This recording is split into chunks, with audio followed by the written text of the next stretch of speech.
Hello and welcome to the Startline podcast with me, Beth Espy. This is where we get behind the scenes with road racers, from signing up for events and prepping their bikes to finding the funds and making the dream a reality. We're going to follow riders all with one goal in sight: to line up at the Manx Grand Prix in 2026. Well, welcome to the first Startline podcast of 2026. And in this episode, I thought we'd go back to where Startline all began and catch up again with Ashley Robson.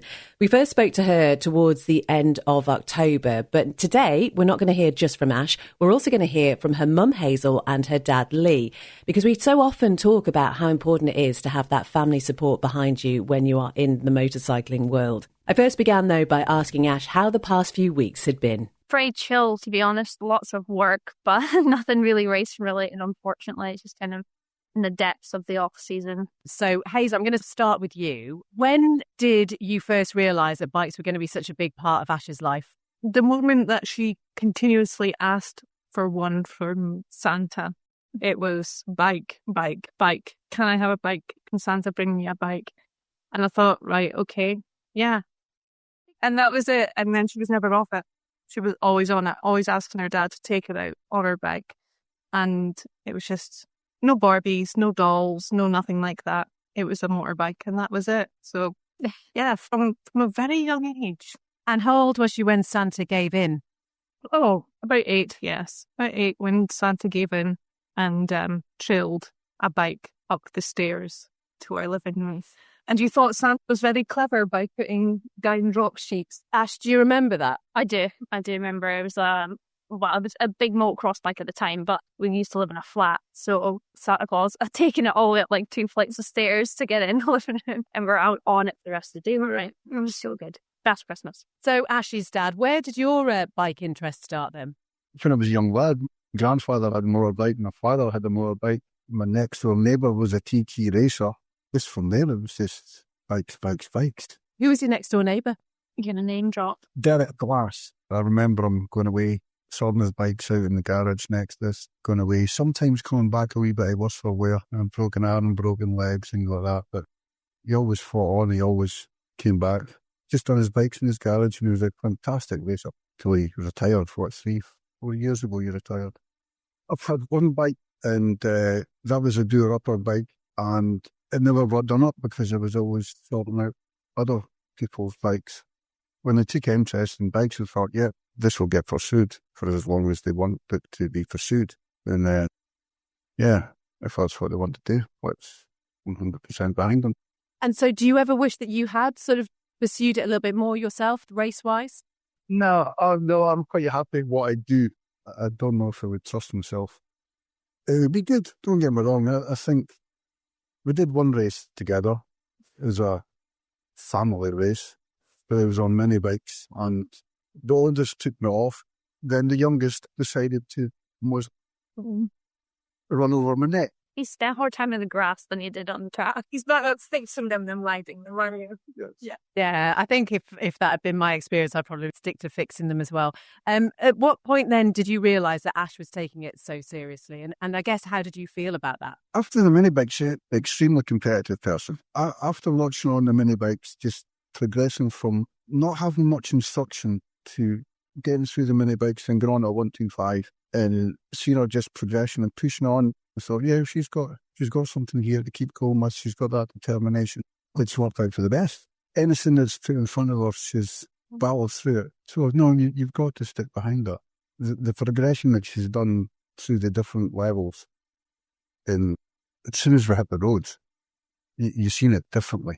It was like, oh, right, okay. And it was like another step up, and she just rose to that, and just something that's there. It would probably be better if there was a racer behind her to teach her more, but she's learned this all herself, other than me. There's been some input, but not a lot for me. Just do your thing. And Hazel, what's it like for you when you're watching her out there race? I go and watch her one race a season, which is not hill. I mean, especially if they're going away, it's a bit too far for me to follow with them. So I sit attentively by my phone and just wait for the race to be over, quite frankly. But I mean, I like bike racing. I love watching the TT. I love watching lots of different bike racing. Just don't love watching Ashley do it. I love that she does it, but when I did used to watch, all I did was count the bikes. So it's best if I don't, because I'm just on tender hooks, and so I don't watch. Yeah, I totally get that. And Ash, I guess from your point of view, is possibly one less thing to almost worry about, isn't it? Because if you know that your mum's going to be worried about you. Yeah, yeah, definitely. I mean, only recently she comes out the race truck and actually watches it. Usually she'll listen with the earpiece. But we call her after every race to let her know how it's going. So obviously at the moment we're still waiting for that news. It's hopefully going to come sort of mid-January-ish, we think, isn't it, for MGP? And I wonder again, from your sort of parents' point of view, how's that decision gone down in the Robson household? I'm super proud of her. I'm really proud of her. I know I don't watch, but I am so proud of what she does. It's amazing. You deserve to do the Manx, and yeah, absolutely happy with the decision. It's great. I think it's fabulous. I'm so proud. This is always a thing that's been on the cards. Always a thing since way back 2016, 17. It's always been on the cards for doing the Manx. I suppose back then, inexperienced, but now more experienced, and this is what she's been aiming for her racing career. This is the goal that she's been trying to pursue. Yeah, it's a massive thing. It is a massive thing. If it happens, brilliant. If it doesn't happen, well, we'll just try again. And what's the plan then with regards to the team, Ash, and who you're going to take with you? Just remind us how that's all going to work. Yeah, so my dad will definitely be there doing the usual jobs. And we'll probably have a couple other people. Stuart Hamilton, he's helped me quite a lot throughout the years, bikes and things. So we'll definitely have him over there. I don't know, we'd have to really sit down and I'm saying there's been a few offers from different people. So we'll just have to see what happens and get our group together. For sure, but we wouldn't be short for hands, I don't think. No, certainly not. We've got a few good friends that have done the Manx. I've spoke to a few people that are happy to help us at the Manx. So we've certainly got a more than experienced team to go there and make the most of it. That's the thing, isn't it? I think as a spectator, you really find it hard to comprehend just how much goes into getting people there, all the team. You know, I know we've talked before, Ash, haven't we, about sponsorship and the financial side. I mean, it just never seems to stop, constantly having to think about all the things that you need to organise and sort out. It's constant, isn't it? Because you need a lot of people rallying around to get you out every season, never mind for something as big as the Manx. Big money in the bikes, and to be, you go there the first time, you don't really have any expectations, do you, other than to bring it home in one piece. But to be up there it's expensive. Just to show up is price tag, isn't it? Yeah, we're always looking out for new sponsorship and new people to bring on board to help us out for sure.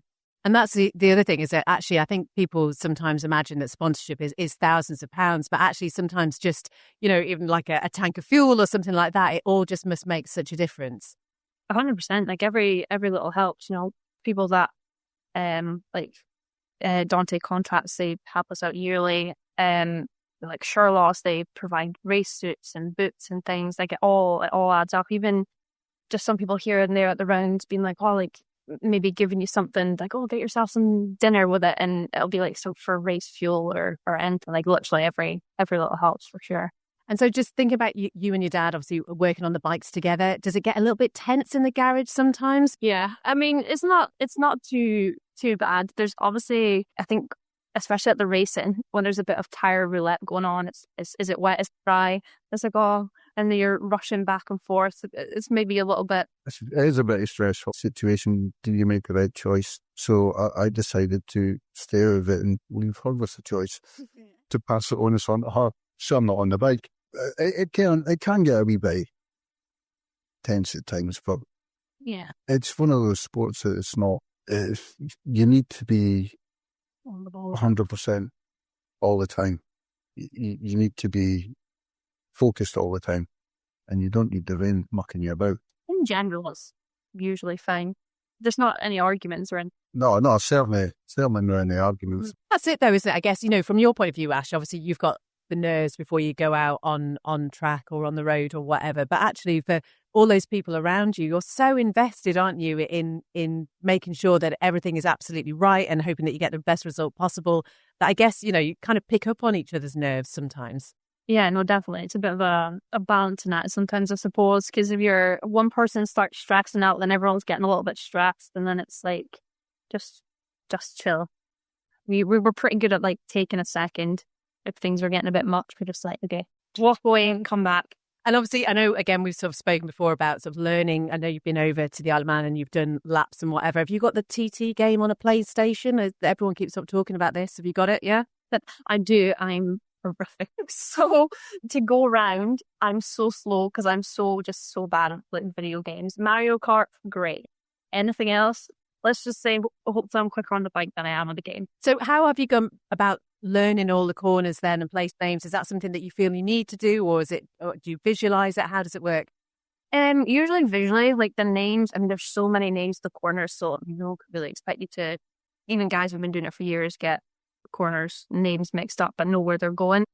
So I kind of break it into sections and learn it that way. So I'll maybe watch from Bray Hill to Ballacreen, watch that, and then continuously watch that. And then once I can kind of see it, if that makes sense, and then I'm like, okay, on to the next section, and I'll do the next section, continuously watch that, and then put the two together where I can visualize them both, and then like kind of add on like building blocks. Because if you're going to watch a whole video, you're not going to remember at all. If you're just trying to watch the whole thing at once. So that's basically how I've been doing it. For me, like, as long as I can kind of visualize where that's at, like I'm like, okay, I know what that looks like, even if I might not know the name of it, then pretty cool with that. And so then as a family, how much of your time is taken up talking about bike-related things, would you say? A lot of it. If we're not doing it, we're talking about it. I mean, even before the season you're doing is finished, but already talking about preparation for the following season and things like that. It's, yeah. We record these now and I can sort of see the video, even though we don't actually use the video to go out, but I can't see any bike-related paraphernalia behind you. When we had mini bikes once, Dad thought it'd be a great idea to take the mini bike into the kitchen on one of the workbenches. Well, it was a brand new flooring, wasn't it? It had just been finished. It's just been finished and it fell on the floor. Or they chipped the floor. And that was it. That was the end of bike bits in the house. So, yeah. Yeah, no bike bits are banned from the house. They have a very large lockup to keep all their paraphernalia in. And that's where they have to go and play. Trophies, so have you got any trophies on display? Are they allowed in the downstairs toilet?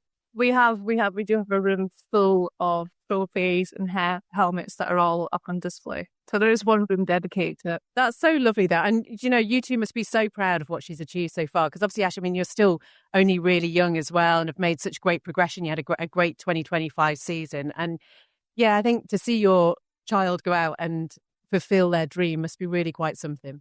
It is. It really is. But you get a lot of other parents saying, "Oh, I wouldn't let my child do that. I wouldn't let her do that." I mean, why not? It's something that you want to do. It's something that makes her happy. Not say, at the end of the day, you want your child to be happy.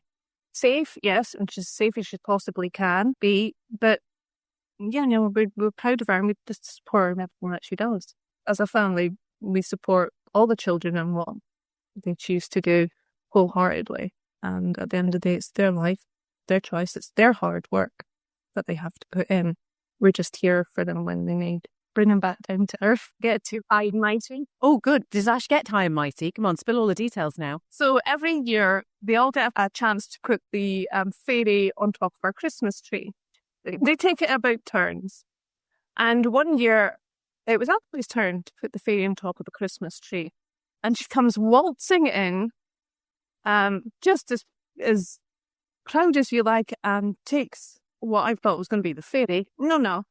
A picture of herself on the bike, puts it where the fairy should be, and she says, "You deserve a real star in your tree, Mom." And waltzes back out. And has Christmas been quite a nice sort of downtime? Have you got time off work and whatever, Ash? Yeah, I've got some time off work. It's actually the longest I've had off work at Christmas since I was at school. So a bit of free time. Maybe start some off-season training. That hasn't happened. How important is that side of things? Yeah, it's massive. Even on the shorter road racing circuits, it's needed for sure. I mean, anyone who doesn't do it, I'm surprised how they get through races. And because it's hard work, it's not like you're just jumping on and going. It's really physical. So now it's always been important for me to be on top of it, especially when in most cases I'm racing more than one bike. So you're I might be back to back. So Tandragee, 5.5 miles turns into 11 miles twice round because we're back to back on the bike. So it's important for me not to be like gassed a lap in on the second bike, really. So just being consistent with it is important. And have you got the bike sorted that you would be taking over to the MGP? So we've been in talks with some people. So we if we get an entry, we do have a bike in place. So we'll just have to wait to see what happens with entries and go from there, really. But whatever we get, we'll be ready for anyway, that's for sure. We have a bike sitting there, the Super Twin, that is raced on the past couple of years, that is ready to go, or possibly another Super Twin. But everything will be ready. There'll be plenty of bikes at our disposal. Amazing. It's just the waiting, isn't it? I mean, God, I don't know what that must be like, and they're refreshing your emails all the time. We spoke to a couple of people who did miss emails, so I just wanted to make sure that you check your junk and your whatever else as well. Yeah, 100%. I'll always check and see. But yeah, as far as I'm aware, it's not till maybe middle of January. Hopefully sooner, but likely middle of January for anyone here. So it's a long slog till then. And then I guess it'll just be sort of looking at all the regulations. I mean, is that your job or will that be Dad's job? I'll look at what I need and look at the regulations for the bike. We're all good and singing and dancing and ready to go. But they're usually pretty good at announcing if there's any new regulations in place. So you don't have to trail through it all, and you can kind of go to the highlight sections and see what's new. Amazing. Well, once again, obviously, we have every single thing crossed for you. And Ash, if we were talking this time next year and sort of looking back, what will a successful 2026 look like for you? Another podium would be nice, and definitely having been at the Manx, 100%. Having done that, the mountain course would definitely be a highlight of the year, that's for sure. But yeah, just a good season. Mm-hmm. That's all we can ask for, a season where everything comes back in one piece and we have a good time. And is the plan to come back and race at Billown again as well? Yeah, definitely. I enjoyed the pre-TT last year. It was really, really good. Maybe the Southern next year. Obviously we missed it last year, and of course it was beautiful sunshine, wasn't it? But yeah, no, we'll definitely be back over for Billown circuit for sure. And just finally for Mum and Dad, that moment when Ash was on the podium, do you remember that? Oh, very much so. I remember her coming in with her bike and the boy telling her to go down towards the podium, and she came in, what were you here for? Says, oh, they want to check her bike out. She says, there's something wrong there. And she said, all right. Then I told her, just to keep her real. Because it had been red flagged, so we were sitting out in the rain for ages, and then we all got taken back round, so we didn't know if they'd called a result or not. So I was like, and they were just like segregating everybody, so I was like, oh, okay, maybe my bike is being checked over, but no, it's nice. And I got a phone call from screaming down the phone that she put it on the podium. Miss out the words that went along with it. Mummy, I've got on the podium. I'm so delighted. Oh, it's just amazing. I love the fact that Dad was there. Yeah, I won't tell her. Well, great to talk to you all. Thank you so much. And we look forward to seeing you all being well here on the Isle of Man. We'll be heading, Hazel, to the truck for a cup of tea, if that's what you're going to be in charge of. Yep. Wishing you all the very best for 2026. Thank you so, so much. Thank you.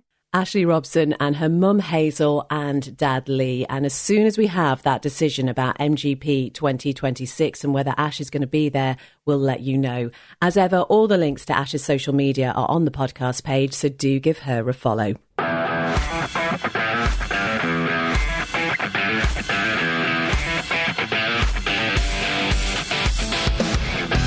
Thank you very much indeed for listening to this episode of Startline. Do take some time to find the riders on social media. Your support is very much appreciated. And if you'd like to get in touch with me and be part of the podcast in the future, you can email beth@startline.im. Until next time, take care. Bye-bye.